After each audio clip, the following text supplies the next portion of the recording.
Palace has announced that Prince Andrew is returning his royal and military titles to the Queen and will no longer be referred to as His Royal Highness in any official capacity. It comes after a court ruling in the US yesterday. Behind the polished walls of Buckingham Palace, a dark secret was hidden for years, one that would shatter the image of Prince Andrew forever. Once seen as a charming royal, his true nature was exposed by someone who had witnessed it all up close, his former maid. What she revealed about his cruelty, entitlement, and shocking behavior sent shockwaves around the world. This is the story of how a privileged prince's reign of arrogance and abuse would ultimately destroy his place in the royal family. One of the weird things, I was staying with because of what I was doing, I was staying with the Consul General, which is further down the street on Fifth. So I wasn't staying there. I may have visited. Stay with us as we uncover the truth no one was prepared to hear. Charlotte Briggs had worked in the royal household as a young woman, and like many others before her, she entered the world of royalty with high hopes and ideals. She was only 21 years old when she began working in the service of Prince Andrew, eager to be part of the glamorous and prestigious environment of Buckingham Palace. For someone who dreamed of serving the royal family, this opportunity seemed like the perfect chance to experience life among some of the most famous people in the world. But what she found wasn't the fairy tale she had imagined. Rather than the idealized notion of royal service, Charlotte quickly found herself in a toxic environment where she was subjected to unpredictable and demeaning treatment. Prince Andrew, whom she had initially seen as a figure of importance and respect, was far from the charming, well-mannered prince that the public believed him to be. Instead, he was described by Charlotte as a man who embodied arrogance, entitlement, and unpredictability. Over time, she began to witness a side of Andrew that most people could never have imagined. What the public saw, the well-polished image of a royal figure, was a far cry from what Charlotte experienced behind the palace walls. It was the details of her story that stood out. Charlotte was quick to express that her experience with Prince Andrew wasn't one of isolated incidents, but a consistent pattern of behavior that made working for him unbearable. She wasn't alone in her account, as other former staff members of the royal household corroborated her descriptions, adding weight to her revelations. But Charlotte's words were particularly raw and direct, offering a candid and unvarnished perspective on a man who had long been a subject of public fascination. In her interviews, Charlotte openly shared her disdain for the way she was treated by Andrew. She didn't mince words. She was blunt, stating that she didn't care about what Prince Andrew might think of her or her testimony. Her language was unapologetic and filled with anger, revealing the deep frustration she had accumulated over the years she spent working for him. This was not the language of someone seeking sympathy or forgiveness. It was the language of someone who had suffered years of demeaning treatment from a man in power and had finally reached a point where the truth needed to be told. One of the key moments Charlotte recounted from her time with Prince Andrew was his bizarre obsession with the most mundane of tasks. For instance, one of Andrew's peculiar demands centered around the curtains in his office. What seemed like a simple task, drawing the curtains, became a point of intense contention. Charlotte recalled the pressure she felt to get everything exactly right, knowing that even the slightest mistake would provoke an outburst from the prince. She described how once, after she left a small gap between the curtains, Andrew stormed out of his office in a fit of rage, shouting profanities down the hall. His words echoed through the corridors of Buckingham Palace. "Can't you bloody do anything right?" The intensity of his anger left Charlotte in tears, and that moment was just one of many examples that illustrated the way Prince Andrew made those around him feel small and insignificant. The treatment didn't stop at the curtains, nor was it limited to any particular staff member. Charlotte described how working in Andrew's world was like walking on eggshells. His presence was unpredictable, and his temper was something she had to constantly fear. But what struck Charlotte the most was how trivial the issues were that seemed to set Andrew off.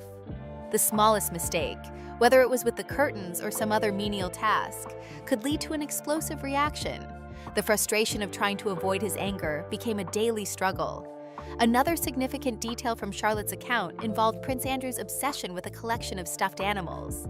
To the public, this may have seemed like an innocent, even endearing quirk.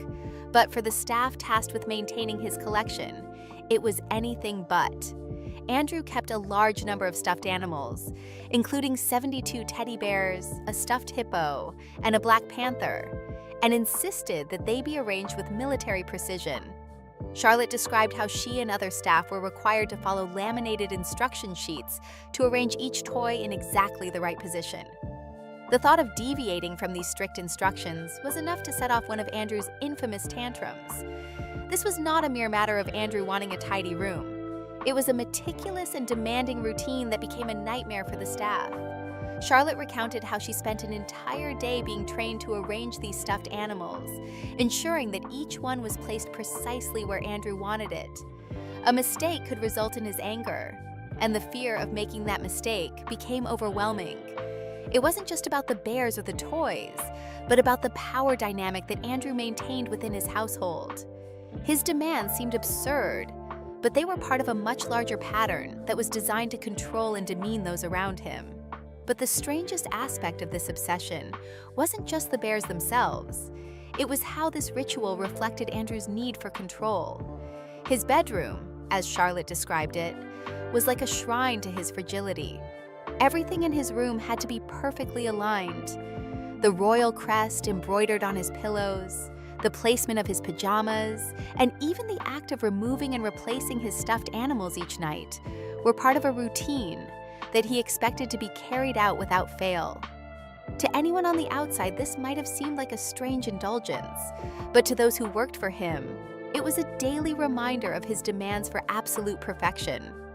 The most disturbing part of Charlotte's testimony wasn't just about Andrew's quirks and temper, but the way he treated the staff around him. His interactions with the people who worked for him were cold, dismissive, and, at times, downright cruel. Charlotte made a point of noting that, unlike his siblings Charles, Edward, and even Prince Philip, Andrew treated palace staff as though they were inferior. He showed them no gratitude, no respect, and no courtesy. There was a stark contrast between the way he interacted with the royal family and the way he treated those who were there to serve him. He created an environment where staff felt devalued, and their presence was reduced to nothing more than a means of fulfilling his whims. One of the most telling moments in Charlotte's recounting of her time with Andrew was when she described how other former staff members had similar stories to tell. One maid recalled being forced to rush across the room to close curtains, even though Andrew was standing right next to them. Another maid spoke of his condescending attitude and the coldness he displayed during even the most basic exchanges. These were not isolated incidents, but rather part of a broader pattern of behavior that spoke to the deep-rooted arrogance that defined Andrew's character. At the core of Charlotte's revelations was the fact that Andrew didn't have to be like this. He wasn't burdened by the responsibilities of his siblings, and his role within the royal family was largely ceremonial. Yet, despite this, he demanded worship from those around him. His actions weren't just about mistakes or missteps. They were about a pattern of cruelty and entitlement.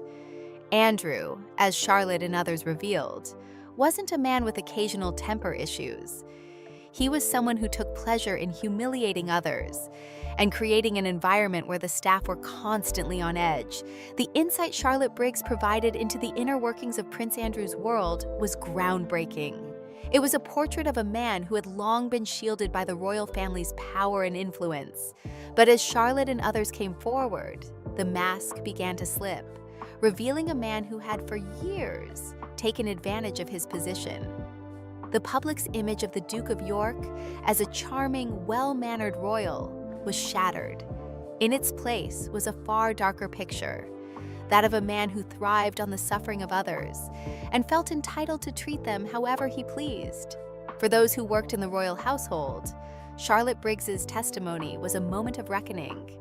It was a chance to speak out about the toxic environment they had been forced to endure, and it offered the world a rare and candid look behind the scenes of the British royal family. Through Charlotte's account, the public came to understand that the man who once held the title of Duke of York was not the figure of grace and charm they had been led to believe. Instead, he was a man with a deeply ingrained sense of entitlement, a man who used his position to control, belittle, and humiliate those around him. The truth about Prince Andrew was finally out in the open. As Charlotte Briggs continued to share her experiences of working for Prince Andrew, the image of the Duke of York grew even darker. Her story wasn't just one of occasional outbursts or eccentric behavior. It painted a portrait of a man who consistently showed a lack of respect, consideration, and basic decency toward those who worked for him. His actions, as described by Charlotte, revealed not only a deep sense of entitlement, but also a cruel disregard for the people he was supposed to treat with respect, regardless of their role. The picture she painted of Andrew was one of a man who used his position to belittle and control others, making life unbearable for those who were unfortunate enough to serve him. Charlotte's first experiences with Prince Andrew were full of surprises, but not in the way she had imagined. She entered the royal household with a sense of awe, thinking that working for the royal family would be an experience filled with dignity and grace. However, this illusion was shattered almost immediately. Andrew, in particular, struck her as a figure who was nothing like the charming, well-mannered individual the public was led to believe he was. Instead, he seemed to take pleasure in making life difficult for those who were there to serve him, displaying a lack of empathy and an ever-present sense of entitlement. In one of her most vivid accounts, Charlotte described how Andrew treated her like an underling, giving orders for tasks that he could have easily done himself. This was not about the necessity of the task, but about the power dynamic at play. It was an exercise in control. Charlotte recalled how Prince Andrew would frequently bark orders at her and the other staff members for even the most trivial things. One of the most striking examples of this came from his obsession with the curtains in his office. Charlotte had been given the responsibility of drawing them each day, but it wasn't simply a matter of closing the curtains. It had to be done in a very specific way. If she left even the slightest gap between the curtains, Andrew would lose his temper. The anger he displayed over such a small mistake was disproportionate and telling of his lack of self-control. Charlotte described how, on one occasion, when she made the mistake of leaving a small gap between the curtains, Andrew stormed out of his office, shouting profanities down the corridor. His outburst was loud and abusive, as he demanded she fix the mistake immediately. The intensity of his anger over something so seemingly insignificant left Charlotte in tears. This was not a one-time occurrence. It was a pattern of behavior that Charlotte and the other staff members had to endure daily. To Andrew, it didn't matter that the mistake was minor. What mattered was maintaining a sense of dominance and control. His anger wasn't about the curtains. It was about asserting his power over those beneath him. Every action, every word, carried with it a reminder of his position, and no mistake was too small to be punished. But it wasn't just about the curtains. Charlotte's experiences with Andrew extended far beyond this particular issue. She recalled how his temper was something that pervaded every aspect of her time in his service. His presence in the house was unpredictable, and this uncertainty made it difficult for her to ever feel comfortable. Charlotte admitted that she spent much of her time trying to avoid him, knowing that any encounter could result in an outburst or a scolding.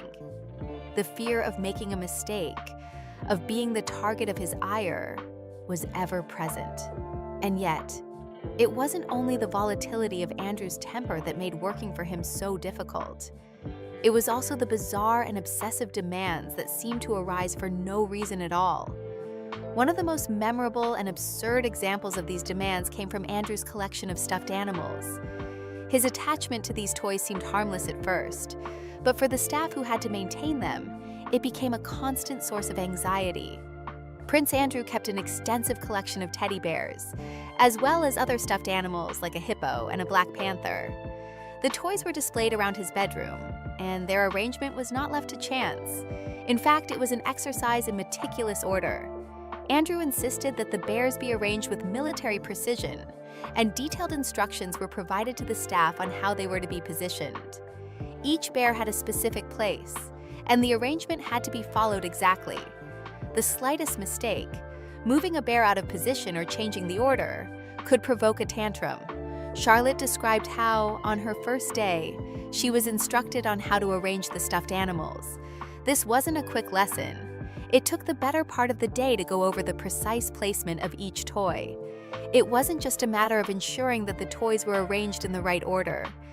It was about following a set of rigid instructions, down to the most minute detail. The laminated instruction sheets made it clear that there was no room for error. As she spent more time in the royal household, Charlotte came to dread the thought of misplacing a bear or failing to follow the instructions perfectly. The fear of an outburst from Andrew was always in the back of her mind, and the pressure to get everything right was overwhelming. It wasn't just about the toys, it was about keeping Andrew's fragile temper in check. The routine around the stuffed animals became a defining feature of Charlotte's experience working for Andrew. It was one of the many absurdities of his behavior that, while odd on the surface, reflected a deeper issue with control and dominance. But the stuffed animals weren't the only thing that Prince Andrew obsessed over. Charlotte also described how his bedroom had to be maintained to an exact standard. The royal crest embroidered on the pillows, the placement of his pajamas, and the act of removing and replacing the stuffed animals each night were all part of a ritual that was strictly enforced. Everything had to be symmetrical, precise, and perfect.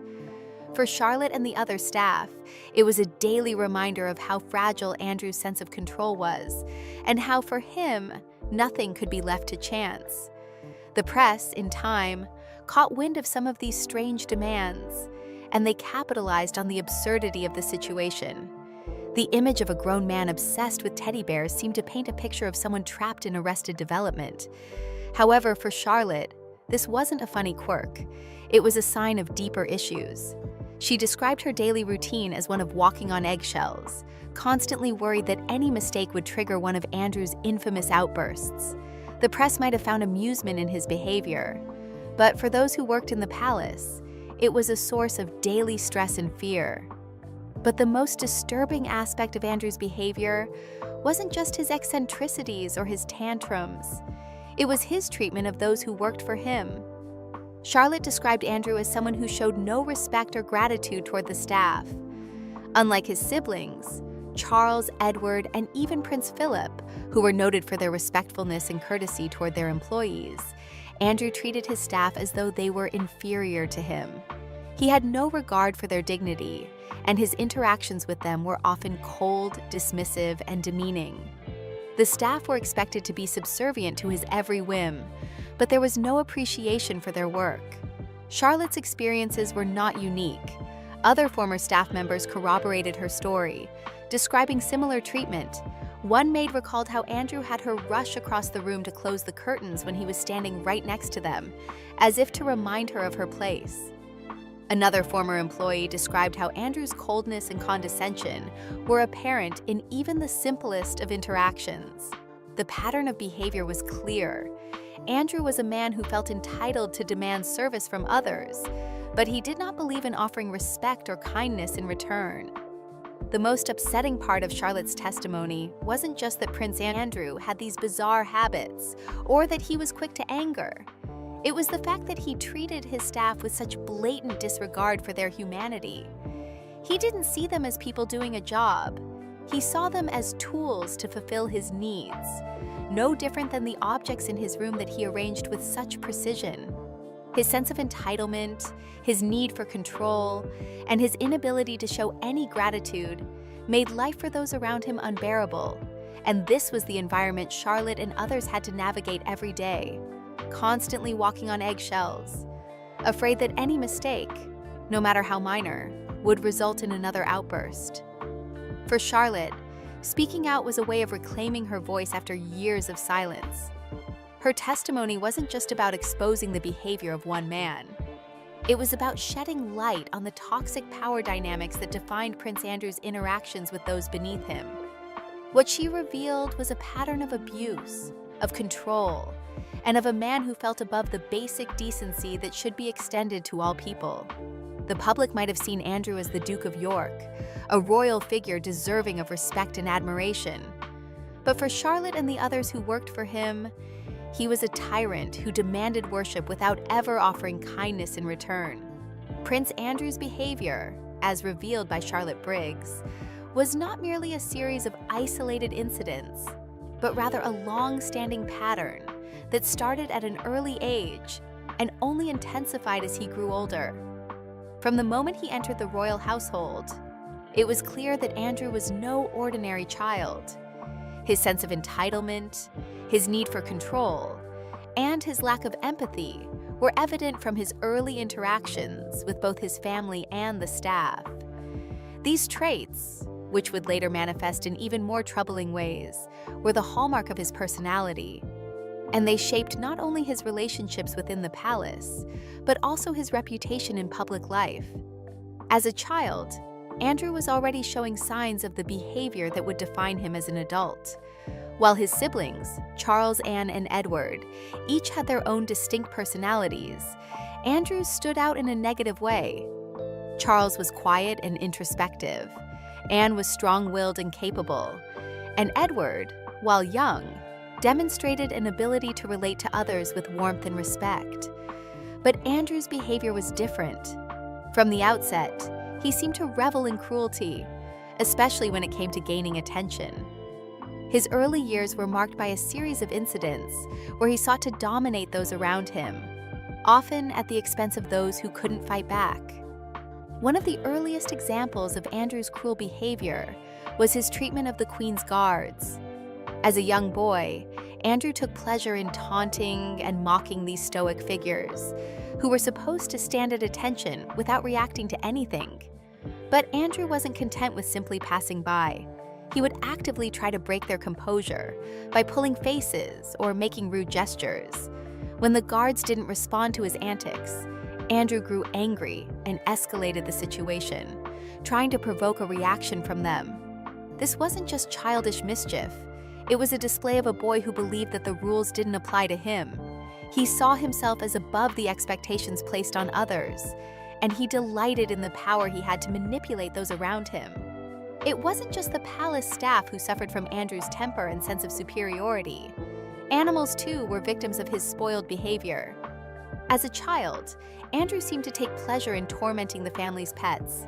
He would kick the dogs and strike the horses, laughing at their pain and distress. The royal grooms, horrified by his actions, decided to take matters into their own hands. One day, in response to his cruelty, they grabbed him and shoved his head into a pile of horse manure, burying him in the filth. This grotesque punishment, while extreme, was seen as a form of retribution for Andrew's behavior. It was a way of showing him that his cruelty had consequences, even if those consequences came from the very people who were supposed to serve him. But Andrew's cruelty didn't stop there. His younger brother, Edward, was also a target of his dominance.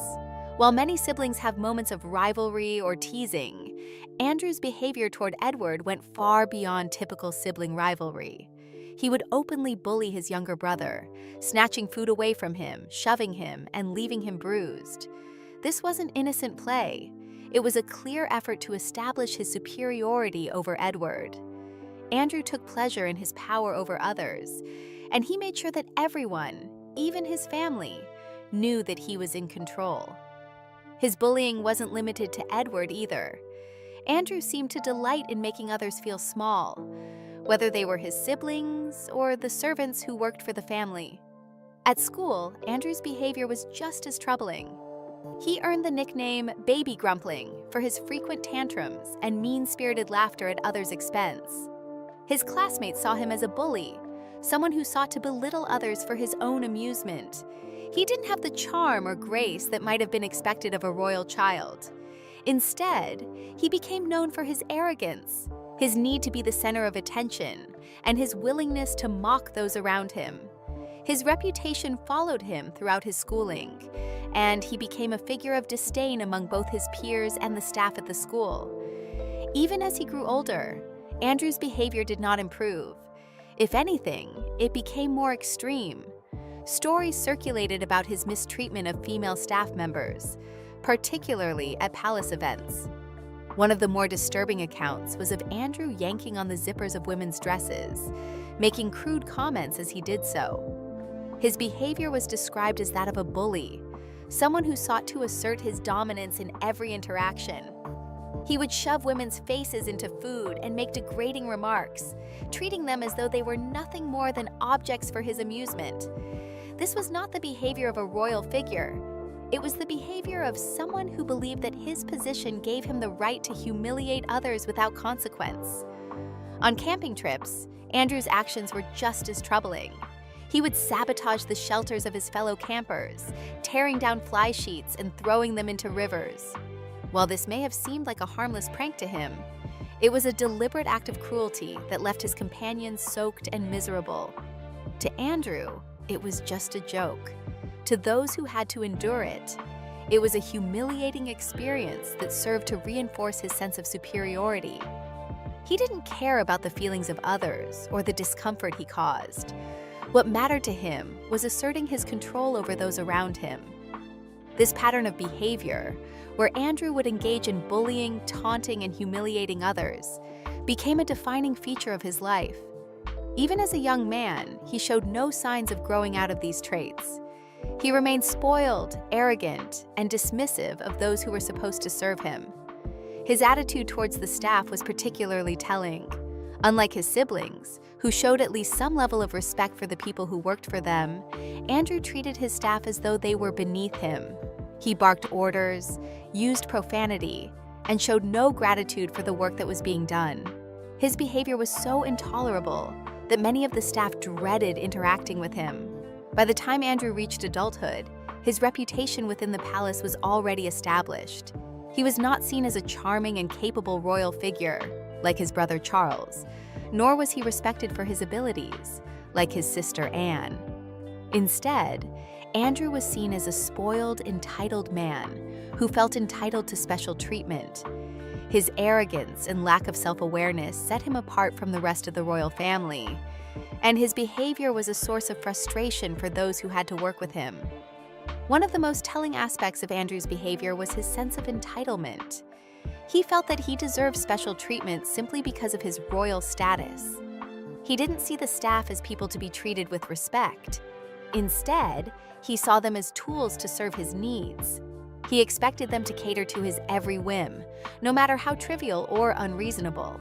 The demands he placed on the staff were absurd, but the real issue was the way he treated them. He didn't see them as human beings. He saw them as people who were there to serve him, and he had no interest in showing them respect or appreciation. As Andrew's career progressed, his behavior became more widely known, and his reputation continued to suffer. His public persona, which had once been that of a charming and capable royal, began to unravel. His spending habits became a point of contention, as reports surfaced about his extravagant lifestyle and his involvement in questionable business ventures. He seemed to have no regard for the public's perception of him, and his reckless behavior only further damaged his reputation. But it wasn't just his financial dealings that caused problems. His relationships with women, particularly with younger women, became the subject of public scrutiny. After his divorce from Sarah Ferguson, Andrew's relationships with women seemed to become more scandalous. He was often seen with models and socialites, many of whom were much younger than he was. His behavior, which seemed to lack any sense of propriety or self-awareness, only added to the growing list of reasons why he was disliked and ridiculed by the public. By the late 1990s, Andrew's public image had begun to deteriorate rapidly. He was no longer seen as the charming Duke of York. Instead, he was becoming a figure of ridicule. His behavior, both in his personal life and in his dealings with the public, made him an easy target for journalists and critics. His nickname, Randy Andy, became synonymous with scandal, and he became a tabloid punchline. Despite this, he seemed unable to recognize the damage he was doing to his own reputation. His sense of entitlement and his inability to empathize with others continued to shape his interactions, both in public and private. As time went on, Andrew's personal and professional life became more entangled with scandal. His connection to Jeffrey Epstein, the convicted sex offender, would ultimately be his downfall. Despite the growing controversy surrounding Epstein, Andrew remained steadfast in his defense of their friendship, even as others distanced themselves. This brazen loyalty to Epstein, combined with the mounting accusations against him, made it impossible for Andrew to salvage his reputation. The scandal that would follow would forever change his place in the royal family, and his actions would be the catalyst for his eventual fall from grace. In the late 2010s, the story of Prince Andrew's friendship with the disgraced financier Jeffrey Epstein became a subject of widespread media attention. Epstein, a convicted sex offender, had been arrested and charged with the trafficking of underage girls. While other powerful figures distanced themselves from Epstein, Andrew seemed to double down on his relationship with him. He continued to defend Epstein publicly, even after Epstein was convicted and served prison time. Photos of Andrew walking alongside Epstein after his first prison sentence caused alarm, with many questioning why he would continue to associate with a man with such a criminal history. The media, always quick to report on anything related to the royal family, wasted no time in digging deeper into Andrew's connections to Epstein. The prince's insistence that Epstein was a loyal friend and his continued public support for the financier only fueled the fire. For many, Andrew's continued association with Epstein was nothing short of baffling. He appeared oblivious to the public outrage that his connection to Epstein caused. His repeated defense of Epstein was seen as both naive and out of touch with the reality of the situation. It wasn't just the fact that he maintained the friendship. It was his inability to acknowledge the harm that Epstein had done to countless victims, and by extension, his own role in supporting such a man.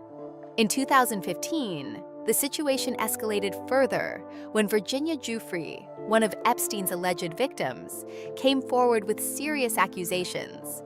She claimed that she had been trafficked by Epstein and forced to have sex with Andrew on 3 separate occasions when she was just 17 years old. The allegations, along with a now infamous photograph of Andrew with his arm around Giuffre, sent shockwaves through the media. For the first time, the public had concrete evidence linking the prince to Epstein's criminal activities. Andrew's response to the allegations was to vehemently deny them. He claimed he had never met Giuffre, even suggesting that the photograph of them together was a fake. He also denied ever engaging in any inappropriate behavior with her. The denial was so strongly worded that it seemed to only intensify the media's scrutiny. The prince's defense of the photograph, combined with his disjointed and inconsistent explanations, made him appear evasive and desperate. His attempts to dismiss the accusations seemed less like a defense of his innocence and more like a poorly constructed cover-up. Despite his attempts to discredit the allegations, the media continued to report on the growing body of evidence against him. Flight logs showed that Andrew had flown on Epstein's private jet multiple times, traveling with Epstein to various locations, including London, New York, and the Caribbean. Witnesses came forward, recounting sightings of Andrew and Epstein together. The mounting evidence painted a troubling picture, and the public's perception of Andrew shifted dramatically. No longer was he just a royal figure with a reputation for arrogance. He was now embroiled in a scandal that could have far-reaching consequences for both him and the monarchy. As the legal battle continued to unfold, Andrew's public image deteriorated further. In 2019, he agreed to sit for a BBC interview in an attempt to clear his name. The interview, which was intended to be a moment of reconciliation and damage control, turned into one of the most disastrous interviews in royal history. Andrew's responses were not only unconvincing, but also bizarre. He went to great lengths to explain away his behavior, but his explanations only seemed to highlight his lack of self-awareness and his failure to comprehend the gravity of the situation. One of the most memorable and damaging moments from the interview was Andrew's attempt to explain where he was the night Giuffre alleged they had met. He claimed that he had been at a Pizza Express in Woking, a detail he repeated multiple times in an effort to provide an alibi. The story was so improbable and out of place that it quickly became the subject of ridicule. Social media erupted with memes mocking his explanation, and the public began to view Andrew's insistence on this alibi as an absurd attempt to deflect attention from the real issues at hand. Then there was Andrew's claim that he did not sweat during the time in question due to a medical condition. Jouffre had previously described Andrew as sweating heavily while dancing with her, and his denial of this was seen as another attempt to dismiss the accusations. His bizarre explanation was met with skepticism, and the public's patience with his denials began to wear thin. It was clear that the interview had not gone as planned. Instead of clearing his name, it had only served to deepen the sense that Andrew was hiding something. The backlash from the interview was swift and severe. Within days, Andrew announced that he would be stepping back from his royal duties. It was a forced exile, a public acknowledgement that his association with Epstein had made him a liability to the royal family. For the first time in modern history, a senior member of the royal family was effectively banished from public life due to scandal. It was a dramatic fall from grace for a prince who had once enjoyed the privileges that came with his royal title. Despite his withdrawal from public life, the scandal did not subside. The accusations against Andrew continued to unfold, with Jouffre filing a civil lawsuit in the United States, accusing him of sexual assault. Andrew's legal team attempted to have the case dismissed, arguing that the claims were false and that he was protected by technicalities. However, the judge ruled that the case could proceed to trial, forcing Andrew to confront the allegations in court. In early 2022, Andrew decided to settle the lawsuit, reportedly paying Jouffre $12 million to avoid a public trial. The palace insisted that the settlement was not an admission of guilt. But to many, it looked like Andrew had bought his way out of accountability. The settlement only added fuel to the fire, as questions arose about where the money came from. Speculation swirled that the Queen herself had quietly funded the deal, in an effort to protect the monarchy from further scandal. The public was left to wonder whether Andrew's actions had been motivated by a genuine desire to clear his name, or if it was a calculated move to avoid the embarrassment of a trial. The impact of the scandal was felt within the royal family. At Prince Philip's funeral in 2021, Andrew was seen walking alone, a stark contrast to the other royal family members, who were dressed in military uniforms. He had been stripped of his military titles, and his position within the family was effectively reduced to that of an outsider. At the Queen's Platinum Jubilee in 2022, Andrew was banned from appearing on the balcony with the rest of the royal family, further emphasizing his fall from grace. The images of him standing apart from his family at these events were symbolic of the rift that had grown between him and the royal family. By the time of the Queen's funeral in 2022, Andrew's status within the royal family had been diminished to the point of near invisibility.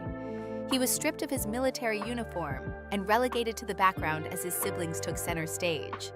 The image of him trailing behind the rest of the family was a powerful visual representation of how far he had fallen. Once seen as a prince with a promising future, he was now a disgraced figure whose actions had irreparably damaged the monarchy. The final blow came when Charles ascended to the throne. Almost immediately, Andrew was further marginalized. He was stripped of all remaining honorary military titles and informed that he would no longer represent the crown in any official capacity. His once prominent role within the royal family had been completely severed. Even his security detail was downgraded, forcing him to argue for protection as if he were an ordinary citizen. The move was a clear indication that the monarchy was cutting ties with him in order to preserve its reputation and integrity. Andrew's exile from royal life was further cemented during the coronation of King Charles III in 2023. As cameras captured every moment of the event, it was impossible to ignore the gulf between Andrew and the rest of the royal family. His discomfort was palpable as he stood apart from his siblings, his face a mask of suppressed anger. The royal family's body language was telling. Charles barely acknowledged him, and William deliberately avoided eye contact.